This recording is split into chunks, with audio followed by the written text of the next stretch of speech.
Rupanya, perjuangan melawan globalis sekarang main shadow alias jadi pada ngumpet. Menarik banget ini. Asli data terbaru yang Bosman dapatkan membuat lumayan otak jadi loading. Intinya, globalis menyikat habis lawannya begitu muncul di permukaan, sehingga sampai harus ngumpet dan bermain dalam bayangan. Kita urai sedikit. Globalis saat ini main di permukaan, terang-terangan, terbuka, dan banyak kendali atas negara besar. Globalis tidak ada tutup-tutupan lagi. Kendali atas kepala negara di banyak negara dengan membuat mereka menang menggunakan alat voting yang globalis punya. Lalu pejabat baru tadi merupakan leng arm globalis. Kaki tangannya globalis. Benar-benar terbuka, benar-benar terang-terangan. Globalis di belakang Xi Jinping, globalis di belakang Partai Demokrat Amerika. Benar-benar terang-terangan saat ini. Keingat ketika globalis masih muda di awal abad pertengahan dihajar monarki Perancis, dihajar strateginya Vatikan. Sekarang jadi terbalik. Waktu itu globalis berdarah-darah diuber-uber dan diacak-acak oleh kaum nasionalis, kaum monarki, dan institusi agama. Monarki, negara atau state, serta organisasi agama sekarang dimainkan dan dikendalikan globalis. Sampai kaum patriotis nasionalis harus ngumpet di gua-gua dan di gorong-gorong.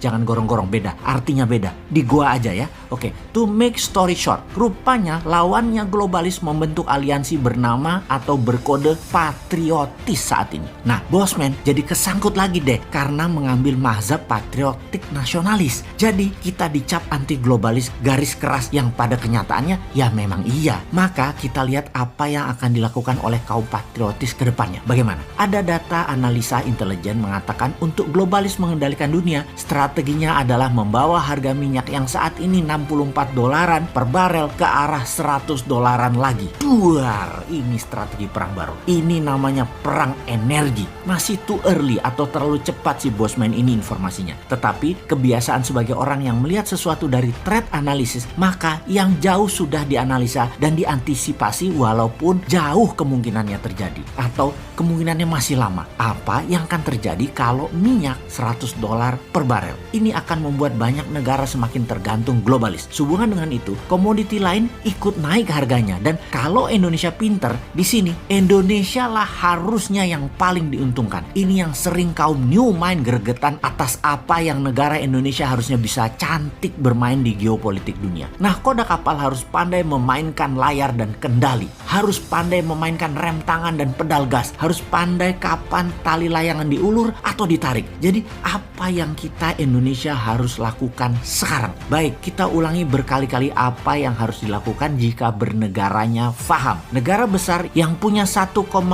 miliar penduduk yang sangat memerlukan kekayaan alam negara penghasil mineral dan kekayaan alam terbarukan harus mengerti bagaimana cara mereka mengelola. Untuk memenuhi kebutuhan tersebut, negara tersebut mereka rela terlihat menuruti kemauan permintaan apa-apa saja negara penghasil sumber daya alam yang ditarget selama dapat sumber daya alam tersebut walaupun menyedot aset nasional negara penghasil tersebut dan harus disedot. Kebetulan permintaan pejabat bernegaranya memang sederhana, hanya teknologi, hanya modal, tenaga kerja, dan membangun etalase untuk terlihat membangun seperti jalanan, jembatan, bangunan statis-statis deh yang kalau nggak dipakai ya rugi bandar dan mereka nggak peduli. Pokoknya mereka bangun aja permintaan yang terlihat keren tadi. Kalau permintaannya lebih elegan dan pintar, misalnya mintanya yang dinamis, yang bergerak. Misalnya, ya kamu dapat sumber alam Indonesia, tetapi masuk perairan Indonesia, kapal-kapal kamu bayar asuransi. Pasti nggak bakal disetujui permintaan tersebut. Atau kami Indonesia, kalau beli barang dari negara kamu pakai rupiah ya, nggak pakai uang negara kamu.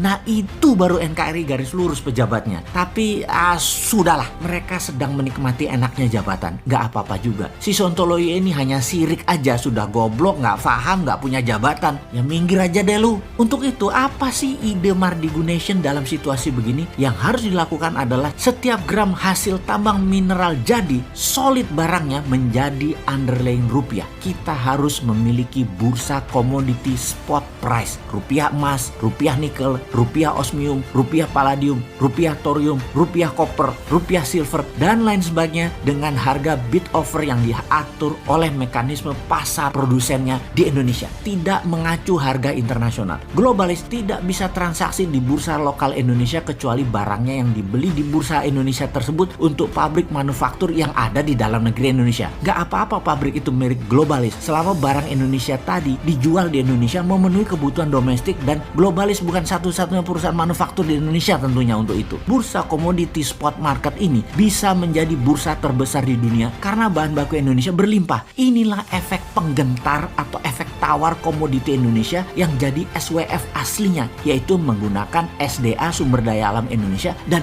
uang Indonesia. Semoga paham bahwa globalis akan membuat BBM ke $100 per barel guna menekan negara nasionalis dan kendali dunia kembali ke tangan mereka. Juga semoga ada solusinya buat Indonesia ya wahai pejabat. Kalau ternyata benar-benar $100 tercapai, jangan gelegepan lo nanti.